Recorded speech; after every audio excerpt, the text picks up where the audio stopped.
Nanti kamu renungkan sendiri, sejauh mana kamu bebas, mandiri, menguasai hidupmu sendiri. Kenapa sih harus bebas? Katanya, kamu freedom is nothing but a chance to be better. Kebebasan itu tidak lain adalah kesempatan untuk jadi lebih baik.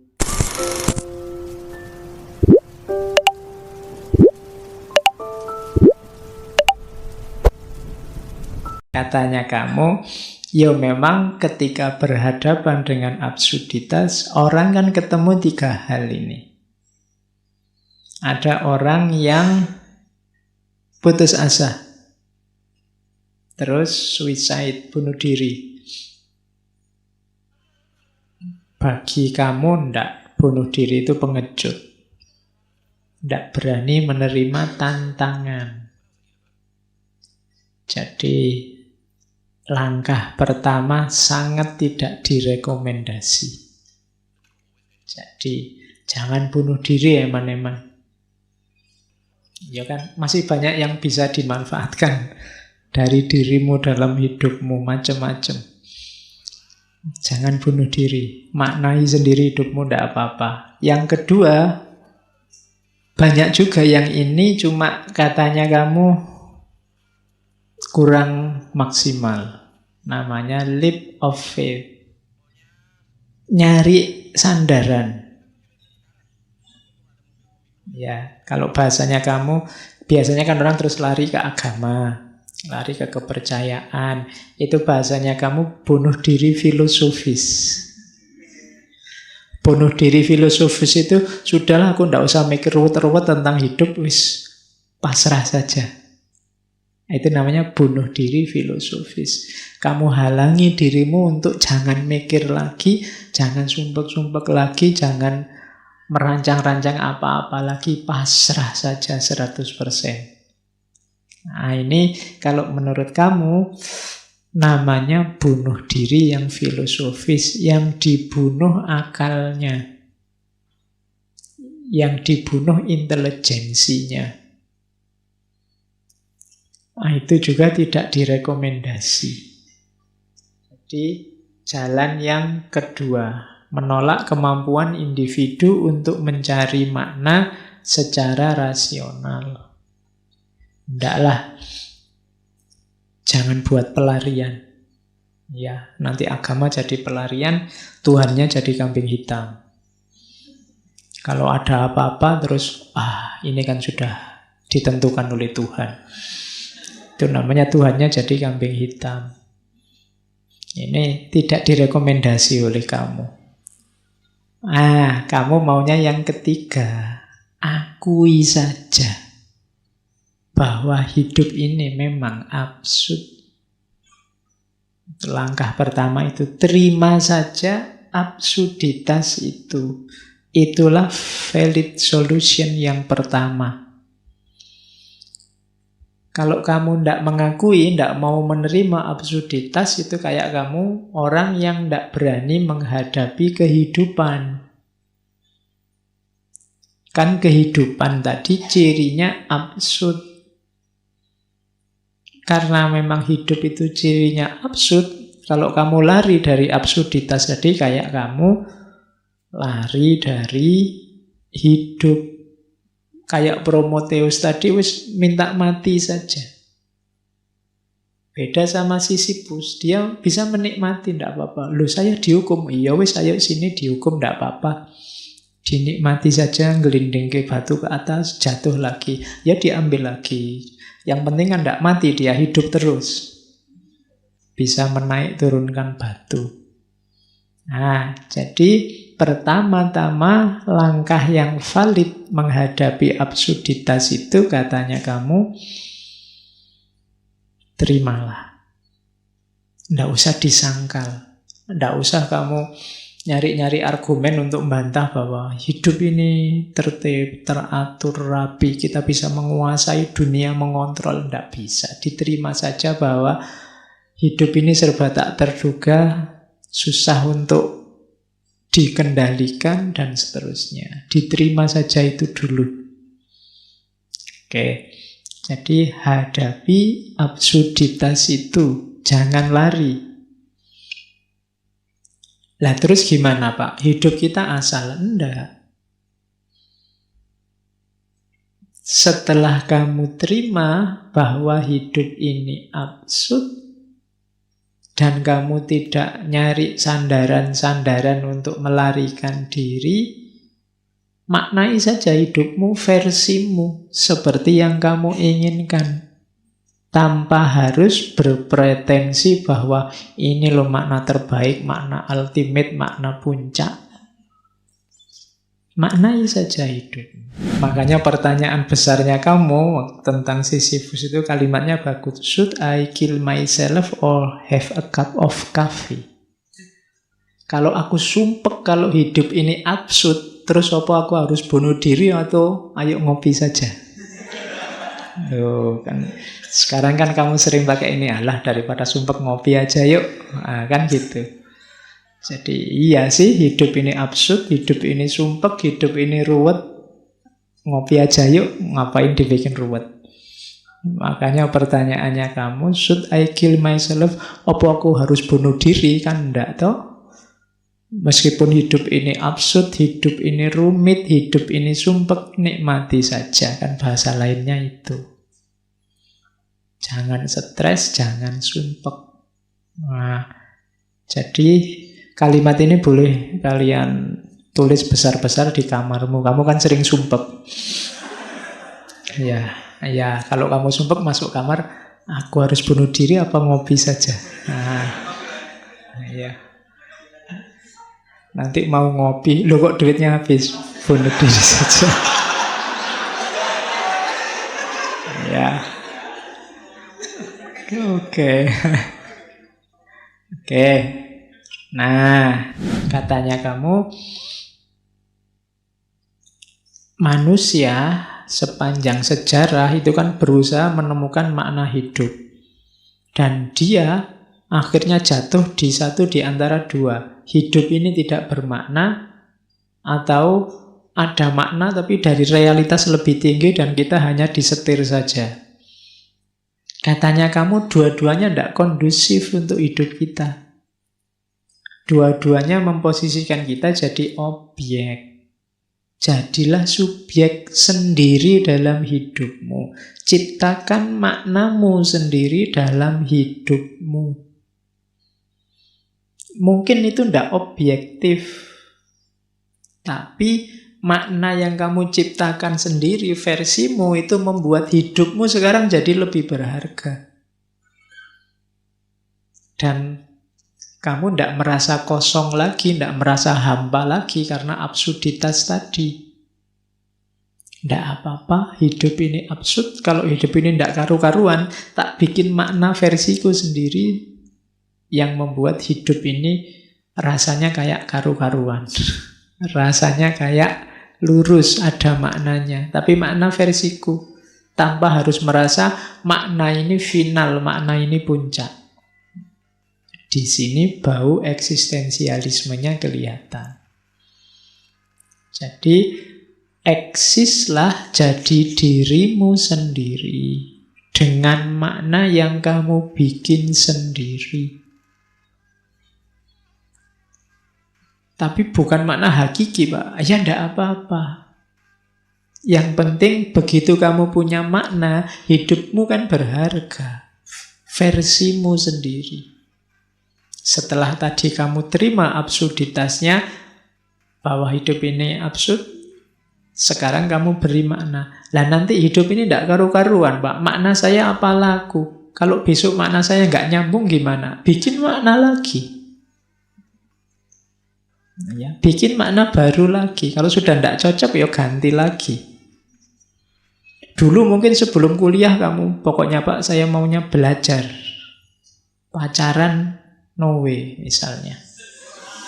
Ya, itu kan makna versimu. Tapi nanti mungkin semester 3 kok ya ada yang nyantol dan mau. Eman-eman ini kalau dilepaskan.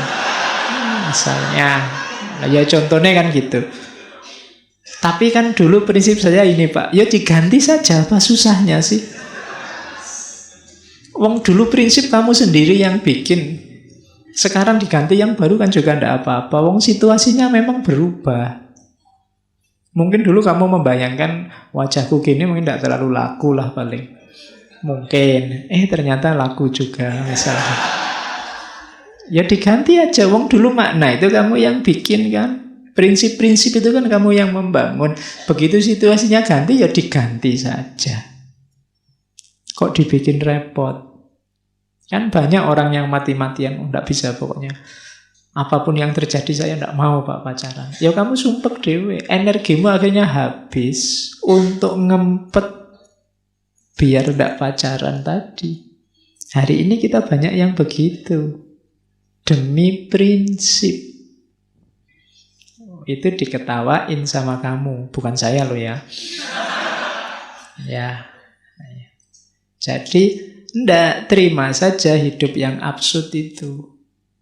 Kalau ada temenmu kok ngeritik, alah dulu katanya ndak mau pacaran, sekarang sama aja pacaran. Loh hidup ini memang absurd. Iya. Jadi ndak bisa dijelaskan hitam putih gitu loh. Kamu kan bisa menjelaskan gitu. Jadi dulu kamu punya prinsip itu karena bayanganmu tentang dunia ini, tentang realitas, tentang relasi itu seperti itu. Sekarang berubah situasinya. Jadi beri makna hidup versimu sendiri.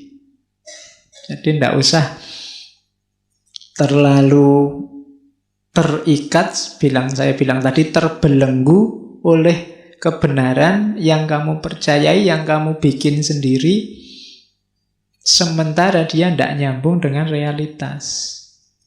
Jadi bikin makna versimu. Nah, itu ada quotes dari kamu. I continue to believe that this world has no ultimate meaning. Aku selalu percaya bahwa dunia ini tidak punya makna puncak, makna utama. But I know, tapi aku tahu bahwa something in it has a meaning. Ada sesuatu di dunia ini yang bermakna. Apa yang bermakna itu? And that is man, manusia. Because he is the only creature to insist on having one. Sebab manusia adalah satu-satunya makhluk yang bersikeras untuk punya makna. Iyalah, menurutku sih makna puncak itu tidak ada. Kecuali makna itu ada di manusia. Karena manusialah yang memberi makna-makna, yang membuat makna-makna. Ngaji ini penting apa enggak? Itu kan makna-makna. Perlu ndak ada minuman dua semacam ini, itu kan makna-makna. Kadang-kadang diminum cuma satu, selalu dikasih dua misalnya. Tapi kan itu ada makna di sini, nggak sekedar matematika. Jadi yang punya makna siapa? Manusia. Peristiwa ya sekedar peristiwa. Kitalah manusia yang menempelkan makna-makna. Jadi berarti apa? Makna itu adanya dalam diri manusia, tidak di alam semesta. Jadi alam semesta ini puncaknya makna apa? Tidak ada. Karena yang nempeli makna-makna itu manusia. Ya sama tadi dulu kan waktu kita belajar filsafat bahasa semiotik itu kan, bahwa manusia itu makhluk yang bermain dengan tanda, dengan makna. Warnanya merah dimaknai berhenti, warnanya hijau dimaknai kualik ya. Merah berhenti, hijau jalan, ya bener. Ya kadang-kadang sambil ngantuk ngomongnya kebalik. Cuma nanti dalam konteks yang berbeda, merah dimaknai berani, ya kan? Sementara kuning dimaknai kematian misalnya, putih juga ada orang meninggal misalnya. Itu kan yang ngasih makna manusia. Barangnya sih cuma bendera warna putih, tapi kadang-kadang dimaknai ada orang meninggal. Kadang-kadang kalau di sirkuit balapan ya berarti ada tabrakan. Kalau kan selalu begitu. Kalau lagi perang itu maknanya menyerah kan gitu. Itu kalau kamu tidak cerdas urusan makna-makna, kamu bingung hidup di dunianya manusia. Kalau kamu maknai, pokoknya putih itu artinya menyerah. Nanti ada orang meninggal, wah ada yang nyerah nih berarti. Ya maknanya beda. Jadi itulah manusia, serba bermain-main dengan simbol. Kamu yang gundul, kamu yang gondrong, kamu yang rambutnya cepak, itu kan pasti memaknai. Saya filosof ya Pak, ya rambutnya panjang lah Pak, gondrong. Atau gundul, atau itu kan makna-makna. Barangnya sih ya itu, situasinya ya itu, tapi manusia yang ngasih makna. Maka hidup ini memang absurd, terimalah itu. Tapi biar hidupmu berharga, maknailah versimu. Biar kamu eksis jadi dirimu. Itu maunya kamu. Terus, yang jelas jangan lari. Ini teorinya tentang illusion, act of illusion. Banyak orang yang melarikan diri dari absurditas. Tidak mau menghadapi. Biasanya larinya pada kepercayaan-kepercayaan, lari pada makna-makna yang dipandang universal, yang dipertahankan mati-matian meskipun tidak cocok atau tidak nyambung. Pokoknya harus ini maknanya, karena ini sifatnya universal, itu lari namanya. Sampean punya pandangan kayak gitu itu loh, ndak cocok. Sekarang situasinya berubah, ndak. Pokoknya harus ini. Nah, itu namanya lari. Tidak berani menghadapi kenyataan. Dan kalau orang lari dari absurditas, katanya kamu berarti dia ndak akan sanggup menghadapinya. Lari itu bisa macam-macam, ke agama, ke filsafat, ke tradisi, ke budaya. Yang meskipun mungkin tidak relevan, tidak cocok dengan situasi, dipegangi mati-matian. Nah, itu namanya act of illusion. Illusion, bukan illusion ya, illusion. Pelarian. Banyak orang yang tidak sadar melarikan diri dari rumitnya hidup. Nyari nyaman dengan memegangi yang dia percaya, yang dia anggap benar, meskipun kalau mau jujur sudah tidak cocok lagi dengan kehidupan. Nah, itu kritiknya kamu. Nah, bebaslah. Itu tadi. Untuk kamu bisa memberi makna dalam hidup, berarti kamu harus bebas dari belenggu-belenggu yang selama ini menghalangi kemajuanmu untuk memberi makna. Bagaimana caranya Pak saya bisa memaknai hidup saya versiku sendiri? Syaratnya cuma satu, bebaslah. Freedom. Jadi freedom itu jalan paling pendek untuk orang bisa menerima absurditas. Nanti kamu memperkenalkan konsep acceptance without resignation. Menerima tanpa menyerah. Jadi menerima tanpa menyerah itu, iya, saya terima hidup ini absurd, tapi aku tidak akan menyerah menghadapi absurditas itu. Aku akan memberi makna. Aku akan merancang hidupku, memutuskan pilihan-pilihanku sendiri. Jadi, disitulah kuncinya kebebasan.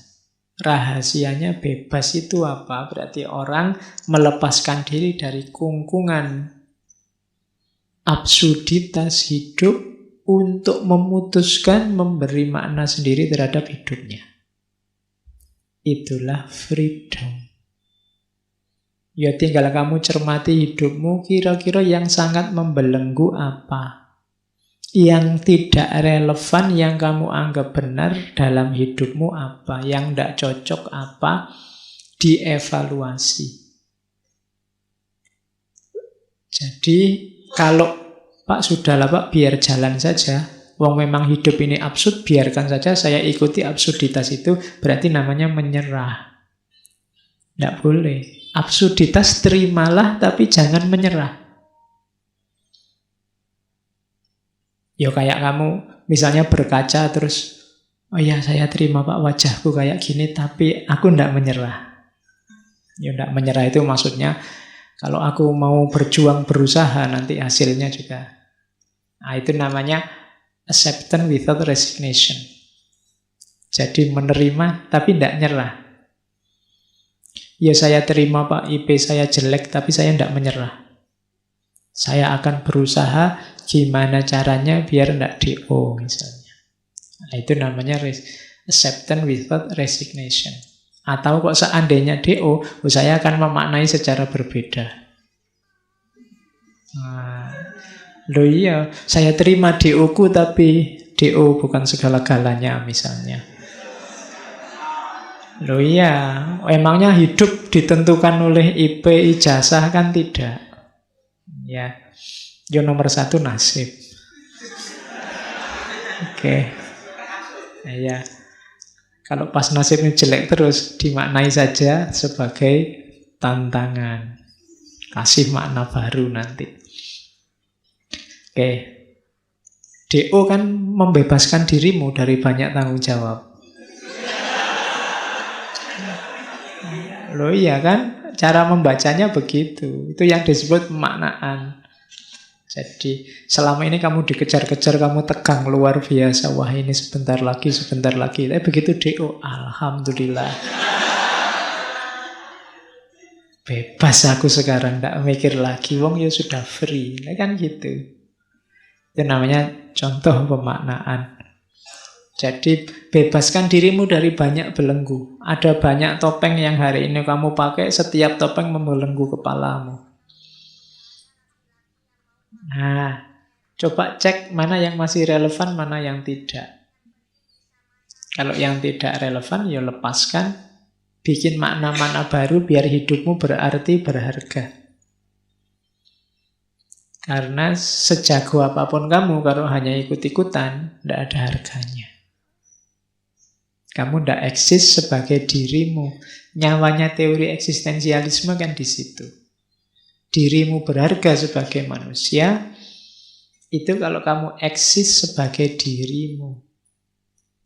Bukan kerumunan tapi individual.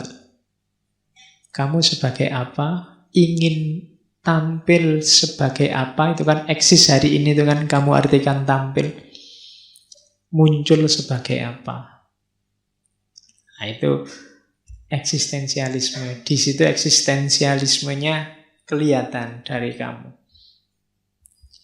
Oke. The only way to deal with an unfree world is to become so absolutely free that your very existence is an act of rebellion. Satu-satunya jalan untuk berhadapan dengan dunia yang tidak bebas adalah menjadi sepenuhnya bebas. Sehingga hidupmu, keberadaanmu, hakikatnya adalah tindakan pemberontakan. Berontaklah. Yang diberontak apa? Ketidakbebasanmu. Ada banyak hal yang membelenggumu, bebaslah. Tindakanmu apapun kalau dasarnya tidak bebas, tidak ada nilainya. Saya orang baik, Pak. Kenapa kok kamu melakukan kebaikan? Dipaksa ya, Pak. Itu kan tidak ada nilainya. Orang tidak akan ngasih hadiah kamu, wong dipaksa. Kamu salah juga begitu. Kamu melakukan kesalahan, Pak terpaksa, Pak saya memperkosa. Lah kok bisa dipaksa, Pak? Ya. Itu kan juga ketika dipaksa kan nilai salahnya juga berkurang banyak. Wong, kamu tidak bebas, milih sendiri. Kalau boleh milih, kamu tidak akan memperkosa, tapi karena dipaksa, ya terpaksa diperkosa. Contoh gampangnya begitu. Sehingga hidupmu harusnya adalah act of rebellion. Tindakan pemberontakan. Kamu tidak berontak siapa-siapa. Berontak nilai-nilai yang mengungkung hidupmu, yang membuat dirimu tidak eksis sebagai dirimu, sehingga semua tindakanmu jadi tidak bernilai. Nilai satu tindakan itu antara lain syaratnya harus kamu bebas. Dalam fikih kan selalu kan, misalnya haji apa-apa syaratnya yang pertama balik, terus merdeka. Kan selalu ada istilah merdeka itu. Karena orang kalau yang tidak merdeka, tidak kena khitab. Tidak bisa kena hukum. Wong dia tidak merdeka. Yang dia lakukan hanya sesuai perintah. Dia tidak bebas menguasai dirinya sendiri. Yo, kalau dulu konotasinya memang perbudakan. Tapi hari ini ada banyak hal yang memperbudakmu, cuma kamu tidak sadar. Nah, ya, nanti kamu renungkan sendiri. Sejauh mana kamu bebas, mandiri, menguasai hidupmu sendiri. Kenapa sih harus bebas? Katanya, kamu freedom is nothing but a chance to be better. Kebebasan itu tidak lain adalah kesempatan untuk jadi lebih baik. Biasanya ketidakbebasan itu menginginkanmu ada dalam status quo. Harus seperti saat ini yang begini. Itu biasanya terus kamu dipagar-pagari sehingga tidak bebas. Padahal hidup kita ini kan harus selalu berkembang ke arah yang lebih baik, lebih baik. Kalau bahasa hadisnya yaumuhu khairun min amsihi. Ketika tidak lebih baik, berarti kita macet, mandek di kebenaran hari ini. Yang mungkin sudah tidak relevan lagi di hari esok. Maka bebaskanlah dirimu biar kamu bisa jadi lebih baik dan lebih baik. Jadi berarti apa? Syaratnya untuk eksis, kemudian menghadapi absurditas itu adalah kebebasan dirimu. Tindakannya adalah tindakan pemberontakan.